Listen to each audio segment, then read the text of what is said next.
শহীদ ওসমান হাদী হত্যাকাণ্ডে ভারতের সংশ্লিষ্টতার পূর্ণাঙ্গ তদন্ত, দেশীয় খুনিদের চিহ্নিতকরণ, পলাতক আসামিদের দ্রুত দেশে ফিরিয়ে আনা এবং দ্রুত বিচার নিশ্চিত করার দাবিতে বিক্ষোভ মিছিল করেছে ইনকিলাব মঞ্চ।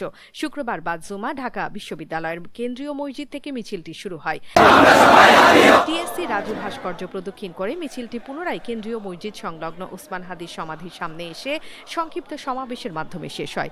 মিছিলে ইনকিলাব মঞ্চের নেতাকর্মী ছাড়াও বিভিন্ন শ্রেণী পেশার মানুষ, শিক্ষার্থী এবং সামাজিক সাংস্কৃতিক সংগঠনের প্রতিনিধিরা অংশ নেন।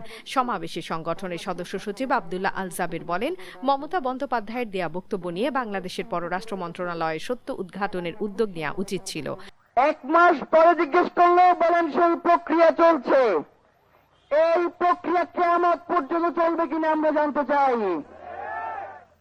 প্রিয় ভাইয়েরা, শহীদ ওসমান হাদী তিনি বাংলাদেশের স্বাধীনতা সার্বভৌমত্ব রক্ষার জন্য জীবন দিয়েছেন।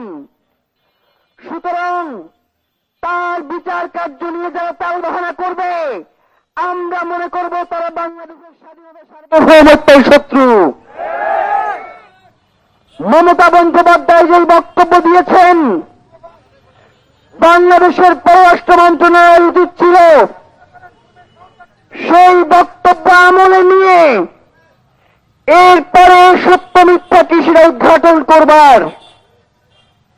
কিন্তু পররাষ্ট্র মন্ত্রণালয়ের মাননীয় প্রতিমন্ত্রী তিনি বললেন যে হারা প্রার্থীর কোনো কথা আমরা আমলে নিচ্ছি না।